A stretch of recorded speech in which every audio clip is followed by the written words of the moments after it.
वहाँ पे हम लोगों का बार बार यही कहना होता है कि इसका फोरेंसिक ऑडिट कराया जाए। हमारी सोसाइटियाँ अधूरी छोड़ करके दूसरी जगह के ऊपर इसने बनाना शुरू कर दिया। हमारा 175 करोड़ रुपया प्लॉट नंबर 9 का ऐसे डाइवर्ट हुआ है जो दूसरी सोसाइटी का। ऐसे ही सब जगह का सभी सोसाइटियों का है। 8 ले लीजिए, 9 ले लीजिए, 10 ले लीजिए, 11 ले लीजिए, इनका 1, 2 सब जगह से डाइवर्ट हुआ है ऐसा। पहली बात तो यही होगी। दूसरी बात है कि जब इनको शुरू में ही दे दिया था 6 लाख स्क्वायर मीटर का, तो नोएडा अथॉरिटी ने ये कहा कि भैया जो अंदर का पोर्शन है सेक्टर 75 का वो भी आप डेवलप करें, आपको डेवलप करना पड़ेगा। तो उन्होंने इसको दे दिया कि नहीं चलिए आप इसको डेवलप करिए, क्योंकि 5 साल के अंदर सारी चीज़ें उसमें लिखी हुई हैं। पूरा एक जो डॉक्यूमेंट है वो हमारे अरुण जी आपको बता सकते हैं, इनके पास सारे डॉक्यूमेंट प्रूफ है, और हमारे विष्णु जी हैं, इनके पास भी सारे डॉक्यूमेंट प्रूफ। उसमें साफ लिखा हुआ है कि आपको ये डेवलप करना है 5 साल में, उसके अलग अलग स्टेजेस के अंदर इसको डेवलप करना है। इसमें कुछ नहीं किया। पिछले साल हम लोगों ने लड़ के झुग्गियों का जो एक क्लस्टर था वहाँ से हटवाया। हटवाने के बाद में भी उसने हटा तो दिया, बड़ी मुश्किल से हम लोगों ने सीईओ मैडम से, एसीओ मैडम से बात करके किया, लेकिन इतनी मुश्किल से उन सबको हटाने के बाद आज वो जगह खाली पड़ी है, लेकिन उसके ऊपर चारवाहे आकर के अपने मशीन चढ़ते, कुछ नहीं करना। उसका एक पोर्शन व्हाइट हाउस और फ्यूटेक या प्लॉट नंबर 10 उसके बीच का हिस्सा जो है इसको सब लीज कर, यानी किसी दूसरे आदमी को दे दिया वो हिस्सा जो इसको डेवलप करना है। सबलीज का इसको जो मिला था, अथॉरिटी मिली थी, वो मिली थी रेजिडेंशियल प्लॉट के, ना कि कॉमन एरिया को, ग्रीन एरिया को किसी को सबलीज कर दिया। उसने उसको सबलीज कर दिया और वहाँ पे वो पक्का बना रहा है टेनिस कोर्ट और ये कोर्ट और वो कोर्ट, और उसके ऊपर पैसा कमाने के बाद 2010 में 6 लाख स्क्वायर मीटर 10/11 में अलॉट हुआ था, टेंडर हुआ था, जिसमें कि इसका रिजर्व प्राइस जो सराउंडिंग सेक्टर्स है उससे 10,000 पर स्क्वायर मीटर कम रखा गया था। सराउंडिंग 74 है, सेक्टर 74 है, वहाँ 25,000 रुपया पर स्क्वायर मीटर रेट था। इन्हें इसका रिजर्व प्राइस रखा गया था 15,000, क्योंकि जो सेक्टर का डेवलपमेंट है वो बिल्डर को करनी थी, प्रमोटर को करनी थी, इसलिए कंसेशनल रेट के में 15,765 के रेट से अलॉट किया गया था।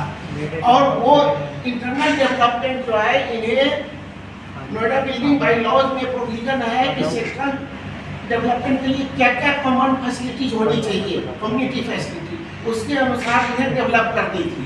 5 साल के अंदर इन्हें डेवलप करनी थी। आज 12 साल हो गए, लेकिन इन्होंने कुछ भी 5% भी डेवलप नहीं किया है, जबकि इन्हें कंसेशनल रेट पे मिली थी। 50% लैंड को ग्रुप हाउसिंग में प्लॉटिंग करके इन्हें सबलीज करनी थी, उसे इन्होंने बेच दिया। तीन प्लॉट इनके पास जो एक्चुअल ये एक एम साइज गार्डन है उनके पास है, और बाकी यही अपने डिफरेंट नाम से कंपनी बना के सब्सिडी बना करके उस नाम से भी और प्लॉट इन्होंने रखा है, और कहीं भी काम पूरा नहीं किया। सेक्टर का रोड है, 10% रोड के लिए निर्माण किया गया था, आज तक रोड कंप्लीट नहीं है। ग्रीन एरिया के लिए 24% निर्माण किया गया था as per Noida building by laws, लेकिन कहीं भी ग्रीन एरिया में बाढ़, वाटर बॉडी, प्लेग्राउंड कहीं भी कुछ भी डेवलप नहीं किया है। बल्कि एक बहुत बड़ा भूभाग है जिसको हमने यहाँ मेंशन भी किया है, वो हमारा ग्रीन एरिया है, वो कॉमन एरिया एंड फैसिलिटीज का पोर्शन है, उसको उन्होंने कब्जा। जैसे कि अभी हमारे सभी साथी बंधुओं ने बताया, और आप लोग उससे ये अनुभव कर लिया होगा कि हम लोगों की पीड़ा कितनी ज़्यादा है, और ये पीड़ा केवल सेक्टर 75 के निवासियों की नहीं है, ज़्यादातर सेक्टर्स की मतलब दशा व्यथा कथा जो है एक ही है, सिवाय इसके कि सेक्टर 75 के साथ में एक अलग तरीके का व्यवहार किया गया है। वो ये कि सेक्टर 75 जो है सेक्टर 75 जो है एक अलग तरीके से एक कंसोर्टियम ग्रुप को जो है नोएडा अथॉरिटी ने दे दिया, और नोएडा अथॉरिटी ने जब ये दिया तो उसके साथ में कॉमर्शियल एक्टिविटी, रेजिडेंशियल एक्टिविटी, बाकी सारे डेवलपमेंट का भी अधिकार जो है कंसोर्टियम को ही दे दिया। अब नोएडा अथॉरिटी के जो टेंडर क्लॉज वो बोलता है उसके अंतर्गत जो है उसको सारा इंटरनेट डेवलपमेंट जो भाई साहब लोग बोल रहे हैं कि वाटर का है, सीवरेज का है, इलेक्ट्रिसिटी का है, रोड का है, पार्क का है, ये सारा डेवलपमेंट विदिन 5 ईयर्स कराने चाहिए थे, लेकिन ये 2009 में स्कीम निकली, 10 जून में जो है जब ये इनका पहला जो है लॉट 3,30,000 समथिंग स्क्वायर मीटर का जो दिया गया, उसके बाद में भी जो सुविधाएं basic needs of the residents of sector 75 still not completed, not fulfilled by the consortium.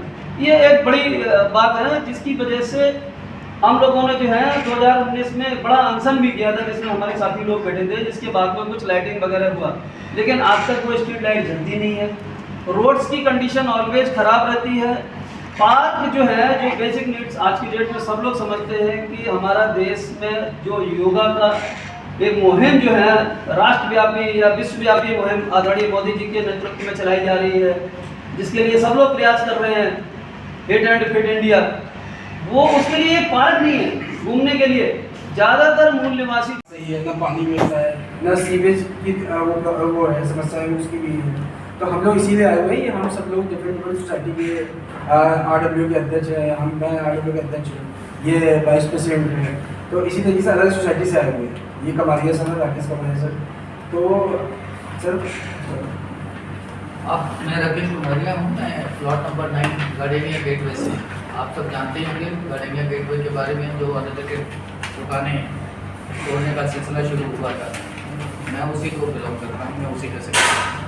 तो हमने ही उस चीज़ को रेरा के थ्रू ऑर्डर लेकर के और CEO मैडम के थ्रू लेकर इसको करवाने का वो अभी भी प्रोसेस है, चल रहा है।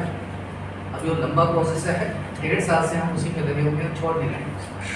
इसी चीज़ के ऊपर मैं आपको ये बताना चाहता हूँ कि जो ये एम्स मैक्स गार्डेनिया के नाम से M Max Gardenia developers private limited है, यही वो फर्म थी जिसको 2010-2011 के अंदर नोएडा अथॉरिटी ने कोरियों के दाम 10% के सिर्फ देने के दाम पर इसको 6 लाख से ऊपर स्क्वायर मीटर की जगह दे दी, सेक्टर 75 टोटल। और उसको ये संभाल नहीं पाया और उसको फिर उन्होंने कह दिया कि सब लीज कर दो 20-20 हज़ार के प्लॉट्स के ऊपर।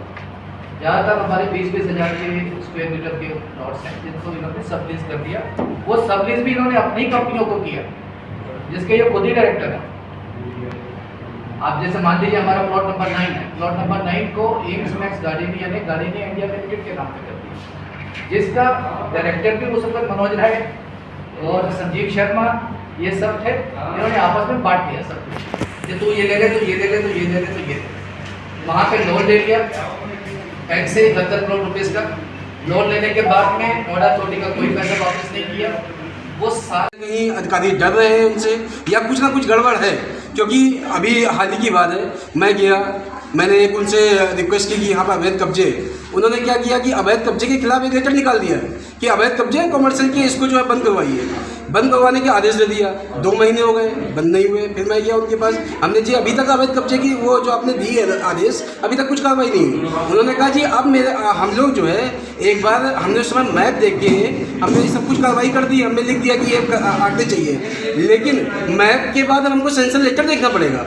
हमने कहा सेंसर लेटर भी आप देख लो, सेंटर लेटर भी देखा, उसमें भी नहीं आ रहा है। अब दोबारा नोटिस अभी तक नहीं जारी कर पा रहे हो, क्यों नहीं कर पा रहे हैं? इसके पीछे कहीं ना कुछ गड़बड़ है, घोटाले हैं, और जिसकी वजह से यहाँ के लोग डर रहे हैं और हम लोग परेशान हो गए हैं। आपने कहा सेक्टर 75 जो है वो तमाम फैक्ट से घिरा हुआ है। किस तरह की समस्या यहाँ के लोगों को डेली मर्रा की समस्या सामना करना पड़ रहा है? क्या कुछ समस्या वहाँ पर समस्याएँ ये है कि वहाँ एक बिल्डर ने ले लिया है पूरे 75 जो है एक बिल्डर के पास है केवल। उसने अब बनाने में असमर्थ रहा, वो 2010 में उसने लिया था, उसने छोटे छोटे अलग अलग बिल्डरों को बेच दिया। अब 16 बिल्डर वहाँ पर लगभग है। तो अब वो 16 बिल्डर आने के बाद अब उनके साथ दिक्कत ये है कि पार्क उसको कौन बनाएगा, कौन बाहर नाली बनाएगा, कौन बाहर कार पार्किंग को देखेगा। आज वो आपस में लड़ रहे हैं या फिर उनकी गुडविल नहीं मिल रही है, और उनके चक्कर में हम लोग परेशान हैं। क्यों? क्योंकि वो आपस में लड़ रहे हैं और यहाँ आते नहीं हैं, वो उनकी आपस में बन नहीं रही है। उनको लग रहा है कि यहाँ पर इस पार्क को मैं कब्जा कर लूँ, इस पार्क को मैं कब्जा कर लूँ और मैं आगे बढ़ूँ, इसलिए उनकी बन रही नहीं है। उसकी वजह से हम लोग यहाँ के निवासी जो है परेशान हैं। बिल्डर से कितनी बार आप लोगों ने मीटिंग करी है, उनके संज्ञान में मामला लाया? प्राधिकरण से कितनी बार आप लोगों ने यहाँ पे? सर बिल्डर से तो हम लोगों ने मीटिंग करना बंद कर दिया 2017 में ही। क्यों? क्योंकि बिल्डर जो कहता है करता ही नहीं है। लगातार वो कहेगा कि हम ये काम चालू कर रहे हैं, 2 महीने 4 महीने 5 महीने बाद भी वो काम नहीं होता है। हम लोगों ने नोएडा अथॉरिटी को लूप में लिया, नोएडा अथॉरिटी ने बार बार उनसे मीटिंग कराई, कभी बिल्डर आता है कभी नहीं आता है, लेकिन हम लोग समय से पहुँचते हैं और उसके बाद भी उसका आउटपुट कुछ नहीं आया। आज तक नोएडा अथॉरिटी ने उनके साथ मीटिंग कराई लेकिन कुछ नहीं हुआ। इवन वहाँ के सोसाइटी निवासियों ने मिल के 16 सोसाइटी के निवासियों ने मिल के एक बीच में प्रोटेस्ट किया था, यहाँ लगभग 2 साल हो गए हैं, और उस प्रोटेस्ट करने के बाद भी इन्होंने आश्वासन दिया कि हम सब कुछ कर देंगे। OSD उस समय शायद राकेश जी थे, उन्होंने आश्वासन भी दिया, लेटर में साइन भी किया, सब कुछ किया, लेकिन आज तक काम नहीं हुआ।